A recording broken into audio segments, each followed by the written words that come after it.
സത്യത്തിൽ ഇന്ത്യക്കാരനായിട്ടുള്ള ഞാൻ കാണാൻ ഏറെ ആഗ്രഹിക്കുന്ന ബംഗ്ലാദേശിന്റെ മാപ്പാണ് ഇപ്പോൾ പ്രേക്ഷകരുടെ മുമ്പിൽ കാണിക്കുന്നത്. അതായത് ബംഗ്ലാദേശിന്റെ രംഗ്പൂരും അവരുടെ ചിറ്റഗോങ് ഏരിയയും ഒക്കെ നഷ്ടപ്പെട്ട് അവശേഷിക്കുന്ന ഈ ബംഗ്ലാദേശ്. ഇത് ഞാൻ പറയുമ്പോൾ ഇന്ത്യ വളരെ പവർഫുൾ ആയിട്ടുള്ള ഒരു രാജ്യമാണ്. അപ്പോൾ ഇന്ത്യയും ചൈനയെ പോലെ ഒരു അധിനിവേശ ശക്തിയാകാൻ വേണ്ടിയിട്ട് പോവാണോ? അതൊക്കെ തെറ്റല്ലേ? അങ്ങനെയൊക്കെ ചെയ്യാൻ പാടുണ്ടോ എന്നൊക്കെ പലരും ചിന്തിക്കാം. പ്രത്യേകിച്ച് നമ്മുടെ ഇന്ത്യക്കാർക്കിടയിൽ ഇത്തരത്തിലുള്ള ചിന്തകൾ വളരെ സ്വാഭാവികമാണ്. അപ്പം അതുകൊണ്ട് തന്നെ എന്തുകൊണ്ട് ബംഗ്ലാദേശ് എന്ന് പറയുന്ന ഒരു സ്വതന്ത്ര പരമാധികാര രാഷ്ട്രത്തിന്റെ പ്രദേശങ്ങൾ ഇന്ത്യയുടേതായി കാണണമെന്ന് ഞാൻ ആഗ്രഹിക്കുന്നു എന്ന് ചോദിച്ചാൽ അതിന്റെ ഉത്തരം ഈ കാണുന്ന സ്ക്രീൻഷോട്ട് തന്നെയാണ്. എന്ന് വെച്ചാൽ ഇവരെ പോലെയുള്ളവര്, ഇതുപോലെയുള്ള ബംഗ്ലാദേശികളാണ് എന്നെപ്പോലെയുള്ള ഇന്ത്യക്കാരെ ഇങ്ങനെ ചിന്തിപ്പിക്കുന്നത്. അതായത് ബംഗ്ലാദേശിലെ തന്നെ പ്രധാനപ്പെട്ട പൊളിറ്റിക്കൽ പാർട്ടികളിൽ ഒന്നായിട്ടുള്ള NCP എന്ന് പറയുന്ന പൊളിറ്റിക്കൽ പാർട്ടി, ഈ പാർട്ടിയുടെ ഏറ്റവും പ്രധാനപ്പെട്ട നേതാക്കൾ ഒരു ഹസ്നത്ത് അബ്ദുള്ളയോ അങ്ങനെ കണ്ടാണ് അതിന്റെ ഒരു പ്രധാനപ്പെട്ട നേതാവിന്റെ പേര്, പിന്നെ ഒരു നഹീദ് ഇസ്ലാം എന്ന് പറയുന്ന ഒരാൾ. സോ ഇങ്ങനെയൊക്കെയുള്ള ഈ പാർട്ടിയുടെ നേതാക്കള് ഇവര് പരസ്യമായി തന്നെ ഇന്ത്യയുടെ 7 സിസ്റ്റേഴ്സിനെ കുറിച്ച് നിരന്തരമായിട്ട് പലപ്പോഴായി അഭിപ്രായങ്ങൾ പറഞ്ഞിട്ടുണ്ട്. അതായത് ഇവര് ഇന്ത്യയുടെ 7 സിസ്റ്റേഴ്സ് എന്ന് പൊതുവെ എല്ലാവരും എന്ന് വെച്ചാൽ ഇവരെ പോലുള്ള ആൾക്കാരാണ് ഇങ്ങനെ വിളിക്കാറ് കൂടുതലും. അങ്ങനെ വിളിക്കുന്ന നമ്മുടെ വടക്കിഴക്കൻ സംസ്ഥാനങ്ങളെ ഇന്ത്യയിൽ നിന്ന് ഐസൊലേറ്റ് ചെയ്യും, അല്ലെങ്കിൽ ഇന്ത്യയിൽ നിന്ന് അടർത്തി മാറ്റും, അകറ്റും, അവിടെയുള്ള വിഘടനവാദികൾക്ക് സപ്പോർട്ട് കൊടുക്കും, അവിടെയുള്ള വിഘടനവാദികളെ പിന്തുണയ്ക്കും എന്നൊക്കെ പറഞ്ഞുകൊണ്ട് നിരന്തരം, ഇത് ആദ്യത്തെ സംഭവമല്ല, നിരന്തരം ഇവര് രംഗത്ത് വരുന്നുണ്ട്. ഗ്രേറ്റർ ബംഗ്ലാദേശ് എന്ന് പറയുന്ന ഇവരുടെയൊക്കെ അപ്പനപ്പൂപ്പന്മാർ വിചാരിച്ചാൽ പോലും ഒരിക്കലും നടക്കാൻ പോകാത്ത ഒരു സ്വപ്നം മനസ്സിൽ കണ്ടുകൊണ്ട് ഇവരൊക്കെ ചെറുപ്പക്കാരാണ്. അപ്പോൾ വയസ്സന്മാരെ കാര്യമല്ല നമ്മൾ ഈ പറയുന്നത്, ചെറുപ്പക്കാരെന്ന് പറഞ്ഞാൽ നാളെ ബംഗ്ലാദേശിനെ ഭരിക്കേണ്ട അല്ലെങ്കിൽ നിയന്ത്രിക്കേണ്ട യുവാക്കൾ തന്നെ ഇങ്ങനെ പറയുമ്പോൾ ഇന്ത്യക്കാരനായിട്ടുള്ള ഞാൻ നേരത്തെ കണ്ട ആ ബംഗ്ലാദേശ് സ്വപ്നം കാണുന്നതിൽ തെറ്റുണ്ടോ? എന്ന് വെച്ചാൽ കൈകാലികൾ നഷ്ടപ്പെട്ട് തല നഷ്ടപ്പെട്ട് അവശേഷിക്കുന്ന ബംഗ്ലാദേശ്.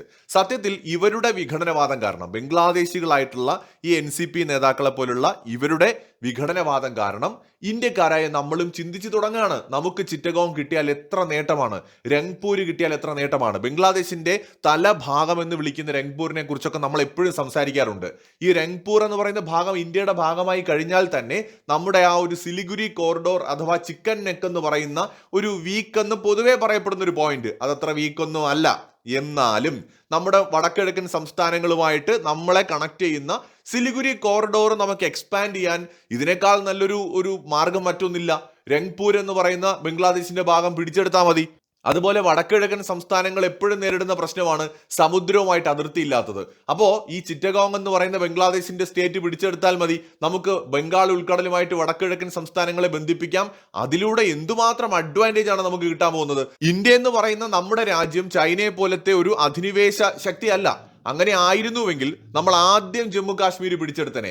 ജമ്മു കാശ്മീർ ഐക്യരാഷ്ട്ര സഭയിൽ ഒരു വിഷയമായി മാറിയതിനു ശേഷം ഇന്ത്യ ഒരു ഘട്ടത്തിലും ജമ്മു കാശ്മീരിനെ പൂർണ്ണമായി പിടിച്ചെടുക്കാൻ ഒരു സൈനിക നീക്കം നടത്തിയിട്ടില്ല. പല യുദ്ധങ്ങളിലും പാകിസ്ഥാനെ പരാജയപ്പെടുത്തിയപ്പോഴും പിടിച്ചെടുത്ത സ്ഥലങ്ങൾ പോലും വിട്ടുകൊടുത്തൊരു ചരിത്രമാണ് ഇന്ത്യക്കുള്ളത്. കറാച്ചി വരെ ഇന്ത്യൻ സൈന്യത്തിന്റെ നിയന്ത്രണത്തിലായിരുന്നത് പോലും നമ്മൾ വിട്ടുകൊടുത്തിട്ടുണ്ട്. ഇന്ന് സത്യത്തിൽ അതൊക്കെ ആലോചിക്കുമ്പോൾ റിഗ്രറ്റ് അടിക്കുകയാണ്. പക്ഷെ എങ്കിൽ പോലും അങ്ങനത്തെ ഒരു ചരിത്രമാണ് നമ്മുടേത്.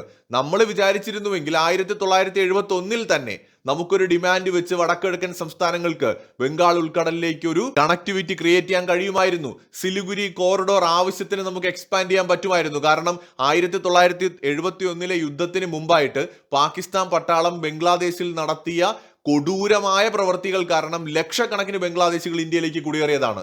സോ അവർക്ക് അവിടെ അഭയം നൽകണമെന്നുണ്ടെങ്കിൽ നമുക്ക് ഈ പറയുന്ന ഇത്രയേറെ പ്രദേശങ്ങൾ നമ്മുടെ രാജ്യത്തിന്റെ ഭാഗമാക്കിയേ പറ്റൂ എന്ന് പറഞ്ഞുകൊണ്ട് നമുക്കും പലതും ചിലപ്പോൾ ചെയ്യാൻ കഴിയുമായിരുന്നു. അന്ന് സോവിയറ്റിന്റെ പിന്തുണയൊക്കെ ഇന്ത്യക്ക് ഉണ്ടായിരുന്നു. പക്ഷെ അന്നും ഇന്ത്യ വളരെ മാന്യമായിട്ട് മാത്രമാണ് ഇന്ത്യ പെരുമാറിയിട്ടുള്ളത്. ഇന്ത്യ അന്താരാഷ്ട്ര നിയമങ്ങളൊക്കെ പാലിച്ച് മര്യാദകളൊക്കെ പാലിച്ച് മര്യാദയ്ക്ക് പോയാലും നമ്മുടെ തലയിൽ കയറാൻ വരികയാണ് ഞാഞ്ഞൂലുകൾ പോലും. എന്ന് വെച്ചാൽ ഇന്ത്യ വളരെ അഹിംസയുടെ പാത സ്വീകരിച്ച് സംയമനത്തോടെ നമ്മുടെ ഒരു സൈനിക ശക്തിയോ എക്കണോമിക് ശക്തിയോ ഒന്നും നമ്മുടെ അയൽ രാജ്യങ്ങളുടെ മേൽ കാണിക്കാതെ മര്യാദയ്ക്ക് പോകുമ്പോൾ നമ്മുടെ നെഞ്ചത്തോട്ടാണ് ബംഗ്ലാദേശിനെ പോലെ നേപ്പാളിനെ പോലെയൊക്കെയുള്ള ഞാഞ്ഞൂലുകളായിട്ടുള്ള രാജ്യങ്ങൾ വരുന്നത്. അപ്പൊ ഇത് സഹിക്കേണ്ട കാര്യമൊന്നും നമുക്കില്ല. ഇപ്പൊ നമ്മുടെ വടക്കിഴക്കൻ സംസ്ഥാനങ്ങൾ പിടിച്ചെടുക്കും, അല്ലെങ്കിൽ അതിനെ ഇന്ത്യയിൽ നിന്ന് അടർത്തി മാറ്റും, അവിടെ ഞങ്ങൾ അങ്ങനെ ചെയ്യും ഇങ്ങനെ ചെയ്യുമെന്നൊക്കെയുള്ള എന്തെങ്കിലും ഒരു സ്റ്റേറ്റ്മെന്റ് ഒരു രാജ്യം പറഞ്ഞു കഴിഞ്ഞാൽ പിന്നെ അവരോട് നമ്മൾ എന്തിനാണ് ഒരു മര്യാദ കാണിക്കേണ്ട കാര്യം? ഇത് ഈ പറയുന്ന NCP എന്ന് പറയുന്ന പൊളിറ്റിക്കൽ പാർട്ടി ബംഗ്ലാദേശിലെ വിദ്യാർത്ഥികളൊക്കെ കൂടെ ഉണ്ടാക്കിയ ഒരു പാർട്ടിയും കൂടിയാണ്. സോ അതിൽ പ്രവർത്തിക്കുന്നവരാണ് നേരത്തെ നടന്ന ഹസീനയെ പുറത്താക്കിയ പരിപാടിയിലെ പിന്നിലും പ്രവർത്തിച്ചത്. ഇവരാണ് മുഹമ്മദ് യൂനിസിന് സപ്പോർട്ട് കൊടുക്കുന്നത്. മുഹമ്മദ് യൂനിസ് പോലും ഗ്രേറ്റർ ബംഗ്ലാദേശിന്റെ ചിത്രം വരുന്ന ഒരു പുസ്തകം ഈ സമ്മാനമായി കൊടുക്കുന്ന ഒരു സംഭവം വലിയ വാർത്തയായതാണ്. അപ്പൊ മുഹമ്മദ് യൂനിസ് ആയിക്കോട്ടെ, അയാളെ പിന്തുണയ്ക്കുന്നവരായിക്കോട്ടെ, വിദ്യാർത്ഥി യൂണിയൻ നേതാക്കളായിക്കോട്ടെ, NCP പോലെയുള്ള പാർട്ടികളായിക്കോട്ടെ, അല്ലെങ്കിൽ അവിടെയുള്ള തീവ്രവാദ ഗ്രൂപ്പുകളായിക്കോട്ടെ, അവർക്കൊക്കെ നോട്ടം ഇന്ത്യയുടെ വടക്കിഴക്കൻ സംസ്ഥാനങ്ങളാണ്. ഇവരെന്തേ അവരുടെ ചിറ്റഗോങ്ങിലേക്ക് നോക്കാത്തത്, രംഗ്പൂരിലേക്ക് നോക്കാത്തത്? ബംഗ്ലാദേശ് എന്ന് പറയുന്ന രാജ്യത്തിന് മാപ്പ് എടുത്ത് നമ്മൾ നോക്കിക്കഴിഞ്ഞാൽ തലയും വാലും കൈയും കാലും ഒക്കെ ഉള്ളതായി കാണാം. അതൊക്കെ ഇന്ത്യ വിചാരിച്ചാൽ ഇന്ത്യക്ക് അടർത്തി മാറ്റാൻ പറ്റും. നമ്മുടെ രാജ്യത്തിന്റെ ഭാഗമായിട്ട് അതൊക്കെ മാറിയാൽ നമുക്കും ഗുണമാണെന്നേ. അപ്പൊ ബംഗ്ലാദേശികൾ ഇമാതിരി വർത്താനം പറഞ്ഞുകൊണ്ടിരിക്കുന്ന കാലത്തോളം, ബംഗ്ലാദേശുമായിട്ടുള്ള റിലേഷൻ മോശമായി തുടരുന്ന കാലത്തോളം ഞാൻ പരമാവധി ഇനി എൻ്റെ വീഡിയോകളിൽ ഈ ഒരു മാപ്പ് കാണിക്കാനാണ് ആഗ്രഹിക്കുന്നത്. കാരണം ബംഗ്ലാദേശിനോട് ഒരു അന്താരാഷ്ട്ര മര്യാദയും ഒരു ഇന്ത്യൻ പൗരൻ എന്നുള്ള നിലയിൽ നമുക്ക് കാണിക്കേണ്ട കാര്യമില്ല. നമ്മൾ എന്തിനു കാണിക്കണം? അവർ വിഘടനവാദത്തെ സപ്പോർട്ട് ചെയ്യുന്ന, ഇന്ത്യയുടെ വടക്കിഴക്കൻ സംസ്ഥാനങ്ങൾ പിടിച്ചെടുക്കണമെന്ന് സ്വപ്നം കാണുന്ന വിഡ്ഢികളായിട്ടുള്ള കുറെ മനുഷ്യരുള്ള ഒരു രാജ്യത്തിനോട് നമുക്കും ഒരു കമ്മിറ്റ്മെന്റ്സിന്റെ ആവശ്യമില്ലെന്നേ. നമ്മളും ആഗ്രഹിക്കുന്ന പോലെ മാപ്പിനെയൊക്കെ നമുക്കും തിരുത്തി അങ്ങോട്ട് എഴുതാം.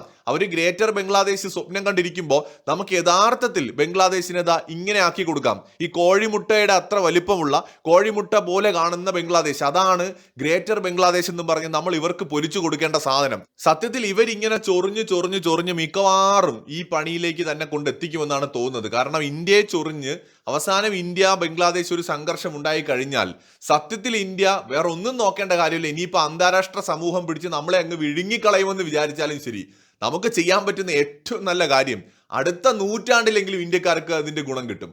ഏറ്റവും നല്ല കാര്യം ഇവരുടെ ഈ ചിറ്റഗോങ്ങിനെയും രംഗ്പൂരിനെയും പിടിച്ചെടുക്കുക എന്നുള്ളതാണ്. അതിലൂടെ നമ്മുടെ വടക്കുകിഴക്കൻ സംസ്ഥാനങ്ങളെ ഇന്ത്യയുമായിട്ട് കൂടുതൽ ശക്തമായി കൂട്ടിയോജിപ്പിക്കാൻ കഴിയുകയും അവരുടെ ഏറ്റവും വലിയ പ്രതിസന്ധിയായിട്ടുള്ള ബംഗാൾ ഉൾക്കടലിലേക്ക് അതിർത്തിയില്ല എന്ന് പറയുന്ന പ്രതിസന്ധിക്ക് എന്നേക്കുമായിട്ട് പരിഹാരം കാണാൻ കഴിയുകയും ചെയ്യും എന്നുള്ളതാണ് ഇതിലെ ഏറ്റവും വലിയൊരു അഡ്വാൻറ്റേജ്. എന്തായാലും ബംഗ്ലാദേശികൾ ഗ്രേറ്റർ ബംഗ്ലാദേശ് സ്വപ്നം കണ്ടിരിക്കട്ടെ. നമുക്ക് നൈസായിട്ട് ആ രംഗ്പൂരും അതുപോലെ ചിറ്റഗോങ്ങും സുരേഷ് ഗോപിയുടെ ഡയലോഗ് കടമെടുത്താൽ ഇങ്ങെടുക്കുക എന്ന് പറഞ്ഞ പോലെ നമുക്ക് എടുക്കുന്നതാണ് നമ്മുടെ രാജ്യത്തിന് അങ്ങനെയെങ്കിൽ നല്ലത്. അല്ല, നമുക്കും ഒക്കെ സ്വപ്നം കാണാന്നേ. നമ്മൾ മാത്രം എന്തിനാന്ന് വലിയ വിശാല മനസ്കരായിട്ട് ബുദ്ധന്റെയും ഗാന്ധിയുടെയും ഒക്കെ അഹിംസയും പറഞ്ഞുകൊണ്ടിരിക്കുന്നത്? വർണ്ണവർക്കും പോണവർക്കും ഒക്കെ കൊട്ടിയിട്ട് പോകാനുള്ള ചെണ്ടയായിരുന്ന കാലമൊക്കെ കഴിഞ്ഞു. ഇന്ത്യ അതിശക്തമായിട്ട് പ്രതികരിക്കേണ്ട ഒരു കാലത്തിലേക്കാണ് കടക്കുന്നത്. ഇപ്പൊ നമ്മളോട് എങ്ങനെയാണോ അങ്ങനെ മതി. അതിപ്പോ നേപ്പാൾ ആയാലും ശരി, ബംഗ്ലാദേശ് ആയാലും ശരി, ഏത് രാജ്യമായാലും ശരി, നമ്മുടെ രാജ്യത്തോട് എങ്ങനെയാണോ അങ്ങനെ. ഇപ്പൊ ബംഗ്ലാദേശിനെ പോലെ തന്നെ നേപ്പാളിനും നമ്മുടെ കുറച്ച് സ്ഥലങ്ങളിലൊക്കെ ഒരു നോട്ടമുണ്ട്, പാകിസ്ഥാനുണ്ട്. നോക്കിക്കൊണ്ട് അവിടെ ഇരിക്കട്ടെന്നേ, നമുക്കും നോക്കാം. ഇപ്പൊ പാകിസ്ഥാൻ നമ്മുടെ ഏതെങ്കിലും ഒരു പ്രദേശം ക്ലെയിം ചെയ്യുന്നുണ്ടെങ്കിൽ നമുക്ക് സിന്ധ് പ്രവിശ്യ പിടിച്ചെടുത്താൽ പുളിക്കില്ല. നമുക്ക് സിന്ധ് പ്രവിശ്യയിൽ നോട്ടമിടാം. അതുപോലെ നേപ്പാളിന്റെ കുറച്ച് സ്ഥലങ്ങൾ നമ്മുടെ കയ്യിലിരുന്നാൽ ഒന്നുമില്ല, ഒരു കുഴപ്പമില്ല. അതുപോലെ തന്നെയാണ് ഈ പറയുന്ന ബംഗ്ലാദേശിന്റെ കാര്യവും. അപ്പോൾ നമ്മളോട് എങ്ങനെയാണോ അങ്ങനെ മതിയെന്നേ അങ്ങോട്ടും. മറ്റൊരു വീഡിയോയുമായി വീണ്ടും വരാം.